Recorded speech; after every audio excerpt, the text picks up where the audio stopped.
Hello and thanks for joining us again on Power Wheel, TCN's weekly enlightenment program on activities of stakeholders in the power sector, all aimed at improving electricity supply in the country. I am Sheung Olagunju.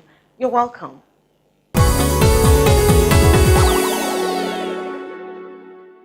Remember, we once had an incisive interview with the Honorable Minister of Power, Works and Housing, Mr. Babatunde Raji Fashola. Well, we're back at the Minister's office, where he has granted us audience again to speak about wide-ranging issues affecting power supply in the country. Please stay with us as we speak with the Honorable Minister of Power, Works and Housing, Mr. Babatunde Fashola, once again. Thanks for joining us once again on Power Wheel, Honorable Minister.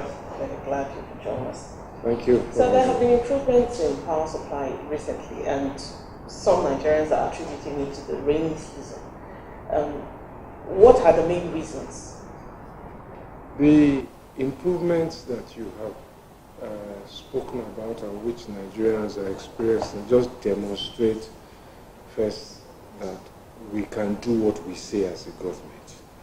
And we said that we will start from incremental power, we will get to steady power, we will ultimately get to uninterrupted power. We are still at that phase of incremental power, but clearly you will see that our programs and our policies are all tailored towards increasing the supply of power, and that is programs such as the Payment Assurance Guarantee, actions and policies by the government to stop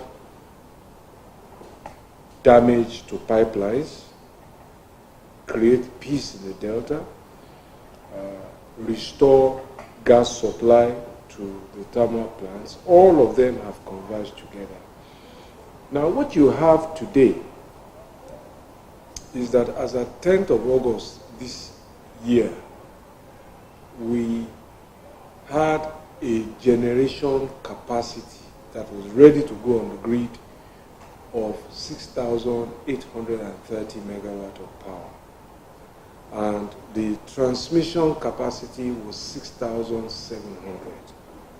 So which means that this government has grown that generation capacity from 2,690 in May 2015 to 6,800. And it has grown the transmission capacity from 5,000 to 6,700. Now, we can't put all of that power on the grid, unfortunately, because the generation companies can't take it. So there's a new problem, the distribution companies, pardon me. So there's a new problem at the distribution end that we never had before. So again, we're going to solve that. So what you have is that for the first time in a long time, gas power and hydropower in the rainy season have converged, which is what the country really needs to have. What we used to have before is that there is no gas power during the dry season, there is no hydropower, so when the rains come, we see a small lift. But what we should have is not just hydro power and thermal power from gas, we should also have solar power. We should also have wind power, which are coming, because we are finishing the wind turbine in Katsina soon. And we are also hoping that our solar developers will come on. So that's the picture really that explains, but we're not where we want to be, still a journey. We have to fix the distribution problem. We have to increase more gas supply because there's still more power that we can get beyond 6,800. Well, you're not going to go into those ones in details, but in the meantime, you mentioned incremental power. I want you to explain to us that concept, especially for audience who really don't. It's a very simple concept. When we came, and over the years, people have said the power supply is not enough, and so on and so forth. And we have sat down in this ministry. How do we approach this? We've had all sorts of megawatts in the previous administration. Sometimes it's reduced, sometimes it goes. And we think that this thing don't make sense to the people. What makes sense to them is that their energy supply is just better. They don't care about the number of megawatts. And we thought it was important also to manage expectations, to say that, look, this thing is a journey. So let's start first. You don't have enough of something. Common sense, what the people can connect with, they can't connect with megawatt. But they can connect with, we have a need for more water supply. Let's go and get more water supply. We need more power, incremental power. First step. And that involves a lot of things. It involves improved generation, it involves improved transmission, it involves improved distribution. It involves investment, it involves collection of money for energy use, it involves stopping energy theft, it involves conservation of energy so that it can be enough, just to increase the supply. So operators and stakeholders of the power sector that meet every month to x-ray the sector. How effective have the meetings been in finding solutions to the problems of this sector? Well, in order to assess effectiveness, you must first assess what was the purpose of the meeting. We designed the meeting first in order to assist the Minister of State and myself. After all the briefings that we have received in the office when we came in, where are the power plants? Where are the transmission lines? Where are the distribution stations we are supposed to oversight through the Electric Power Sector Reform Act? Even though they are now largely privately owned and operated, but we have oversight by them. Where are they? Could we effectively administer them by just sitting in Abuja and not knowing where they are, what they are doing? So that was the basis of the meeting. We also wanted to know who the owners were, who were the operators, who were the employees, who were the managing directors and the chief operations officers that they employed who were interfacing. So we created this idea of a voluntary monthly meeting by any of the DISCOs or GENCOs or TCN substations who wanted to host us. It was not compulsory. And so nobody bears anybody's cost. You fly or you drive there yourself. And they agreed. So to the extent that it has helped me visit all the DISCOs, helped me visit major power plants, helped me visit major transmission stations to understand how they work, what they do, and the control center in Osogbo, it has been extremely useful. It has also served as a clearinghouse for policy, for problem solving. So during the last power sector meeting, you acknowledged, even now as we started this interview, you acknowledged the increase in generation and in transmission capacities. And then that the problem is with distribution. What can be done to make distribution at par so that we don't just keep... Every sector of the value chain still has a problem. What you must see is that first we have proven that we have the capacity to improve when we apply ourselves. So we have improved generation. That must now make us credible. We have improved transmission. So those who thought it could not be done can see the progress. We are again going to solve the distribution problem. That's why you will see first that one of the things we've done is we've announced a policy of eligible customer. It's aimed at helping distribution. Okay? We've announced the new regulations for mini grids. It will ultimately give relief again to the distribution companies. Because if you can generate your own power, 100 kilowatt, just follow the mini grid regulation. You don't need to be dependent on the distribution company.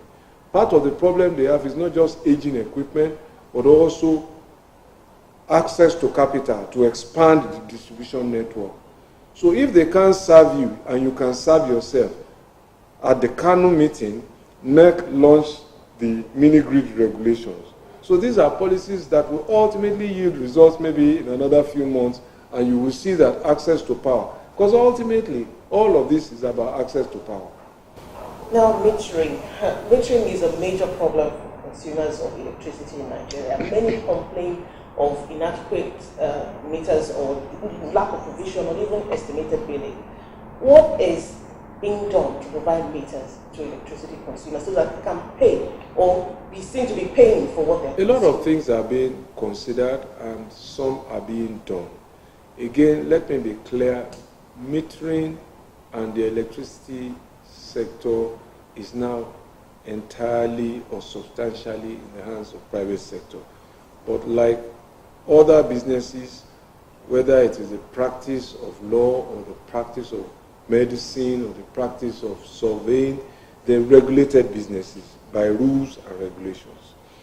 And therefore, the first thing that we have decided is to issue new guidelines, regulations through NEC, Nigerian Electricity Regulatory Commission, for the supply, for the licensing of meter service providers. So people that are not discos will get licenses to supply meters, subject to the safety guidelines and testing guidelines of our safety agency, which is NEMSA. People will also have franchise licenses to also, the discos buy power from embed.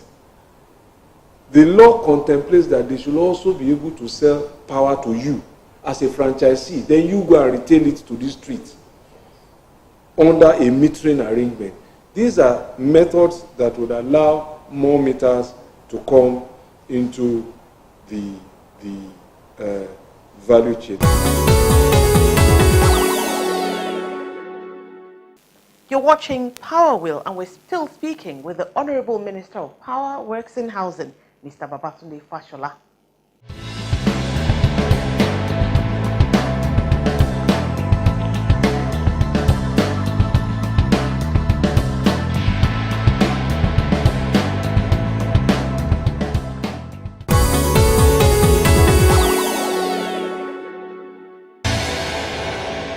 So still staying with metering, some indigenous manufacturers are saying that they have the capacity to produce meters that would go round, but then that the discos prefer to import. No. I think that the discos have since seen the sense and the logic in sourcing locally. And as I said at the beginning of my tenure, the opportunity for local production that we lost in the telecoms, we don't want to lose in metering. So I'm working with the major meter providers. I've visited their 2 factories, and we are hoping to see many more of them come on stream. So they are going to have priority in terms of benefit and installation. In any event, it's all now consistent with, all of the poor choices we made in the past have taught us very hard lessons. We bought almost 100 and something million telephones. How many of them were made in Nigeria? And then we're now complaining about poverty. That's where all our dollars went, to import what we could have been making here. We're not going to repeat those programs. That's why the president launched the Economic Recovery and Growth Plan, and that's why there's strong local content requirement in the implementation of that. You will also see that the acting president and vice president had issued executive orders about local content. So we're all focused about keeping the economy and the jobs that we create at home. Some commentators and even Labour have misconstrued the recent steps on metering as using federal government funds to provide loans to private sector, to the discos, who are private companies now. What's your reaction? Well, I think it's either they don't have the facts, or if they do, they choose to ignore them. We've said, first of all, that because of the abuse of office by some officers in the last administration, 2 things happened. The government signed a contract to buy meters in 2003, long before the privatization, exactly 10 years before the privatization. That contract was not implemented. It created a judgment, debt, and liability for government of 37 billion naira of her own money that was now trapped in a court, in a bank. Government couldn't touch the money, contractor couldn't touch the money. That's how it was when President Buhari was sworn in. Before they left office in 2015, they varied the presidential approval and created another liability of 119 billion in a court case, again related to meters. So this administration under President Buhari has removed that liability. 119 billion judgment debt is now zero. We don't owe anymore. The money that we could not touch because a judgment was against us, that 37 billion naira, plus the interest, has now been converted into a loan by us. We are now the lenders of money that we were judgment debtors. So, and that was the best deal we could structure, to convert an asset, a liability, into an asset. And move the sector forward. Now, let's go to the Power Sector Recovery Plan, PSRP. So, what is it all about and what is it meant to achieve? It responds to almost everything that we have talked about. You see, when the privatization was done, there were some things that should have been done before the assets were sold. For example, government could have said, before you bid, go and do an audit of your customer base and submit a report. And even using that, the reliability of that audit report as basis for technical evaluation would have perhaps shown you who was more likely to be a better operator, who knows his customer. Even in banking, they say know your customer. So, but we just sold, and all of these things didn't happen. So, how do you then meter the customer who you have not assessed? You don't know how much power he consumes.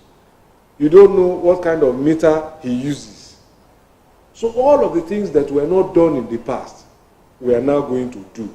So its policy, its action, its program is essentially re-engineering the privatization and correcting all of the flaws and the gaps so that the system can actually deliver. So it includes metering program, it includes communication program. For example, power supply is a business, so you must pay. Tariff is the price. A lot of people don't understand how tariff works. So when you ask them to pay, they quarrel. But if the price of garri goes up, they grumble and pay.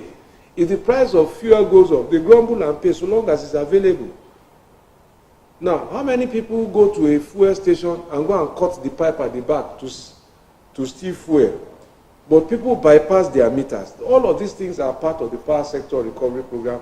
Communication, enlightenment, breaking it down into the basic languages so that people understand when tariff meetings are called at your business units, at your discos, you must attend because that's where the decision for tariff starts. By the time it gets to NERC, a lot of decisions have been taken. All NERC just does now is to balance and approve. So it's no use at that stage to start going to court. Courts don't set prices. It is market that sets prices. So communication is part of the power sector recovery program. Governance is also part of the power sector recovery program. So we didn't have NERC in place, so we reconstituted NERC, but there is still one more officer waiting confirmation from the Senate. That is the chairman of NERC. So that's work to be done. We also need to reconstitute some of the other agencies. There are full board, TCN, MBED, and so on. We've reconstituted rural electrification. Okay, so let's come to TCN now. You mentioned TCN's grid expansion programs. And TCN has recently been receiving encomiums for what it's been doing to improve the grid with the lesser system collapses and increase in capacity. What are your plans for TCN to maintain this? The plan is to strengthen the management and administrative capacity in TCN. Hopefully, we will see a more professionalized organization, and we expect that reward for work done will be commensurate with productivity and competition, because it is only competition really that creates results. And that is why you will see that even within the same football club, the players don't get paid the same. So all of this, we must all be the same. It's not a way to run efficient organizations. People who do more, people who offer more skills and more talent. That's the kind of organization I see TCN as. And that is able to maintain its assets, keep an inventory of parts, and becomes a very, very reliable service provider to the discos. And that is able to also get rid of services that it is not, it can do without. For example, the SCADA system, which is the communication system for managing dispatches. I've asked TCN, do you need to own one? And they said no. I said, then franchise out the service. Ask for expression of interest and request for proposals. Let somebody bear the cost of building the SCADA. You pay for service, you need the information, you need to dispatch. Why should you own that equipment? So, and any day they breach their contract, they don't perform, you don't pay. That's kind of TCN I like to see. I like to see a TCN that focuses more on the commercial side of his business rather than the government side. There's still a lot of unionism going on. I think that whilst unions are good, we must understand that unions help to protect collective interests. They don't necessarily say that we shouldn't be commercially oriented. A more prosperous TCN that delivers service will be richer because it gets money for what it is doing. And therefore, all of these agitations for allowance, this will ultimately disappear if the members and the officers of TCN see the future that I see. There will be more money to look after everybody. So I want us to talk about the eligible customer concept more. We've even seen headlines that say discos are being sidelined now, the gencos are going to be selling electricity directly to people. What exactly is this eligible customer? That is why I accepted to speak to you, because there's a lot of uninformed commentary which unfortunately gets prominence in the communication space. Eligible customer, first of all, is a provision of law. The Electric Power Sector Reform Act says that the minister shall have powers to declare certain classes of customers as eligible customers. Now, why was it necessary to declare eligible customer? The reason it was necessary to declare eligible customer is part of the distribution problem that we're talking about. Certain classes of consumers that consume perhaps up to 2 megawatts of power, and which is a lot of power, cannot get power even though they want to pay and there's electricity on the grid, because the distribution equipment that should supply it to them is not working, and the DISCO does not have the resources to build it. And they now say that, look, we want to invest our money to build this distribution equipment so that we can get electricity. So it means that the cost of their electricity is actually the tariff and their capital cost. And that makes sense to me. If I can't provide a service to somebody, why should I stop him from using his money to go and get that service? That's what the eligible customer is about. But the declaration by the minister doesn't end eligible customer.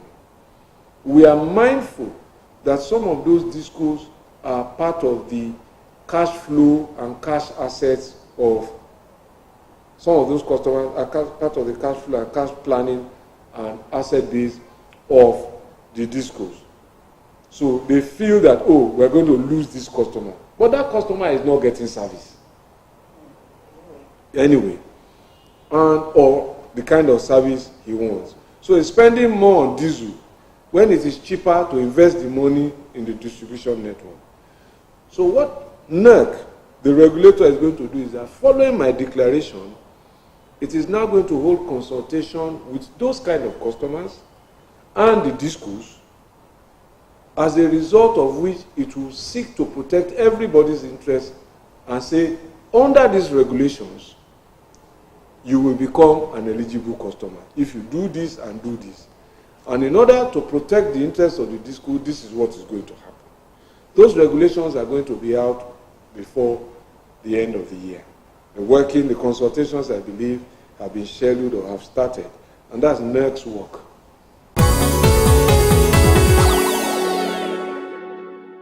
That's our package on Power Wheel today. Hope the Honorable Minister has been able to answer many of the questions bugging the mind of electricity consumers in Nigeria. We'll be back next time with another incisive package. I am Sheung Olagunju. Thanks for watching.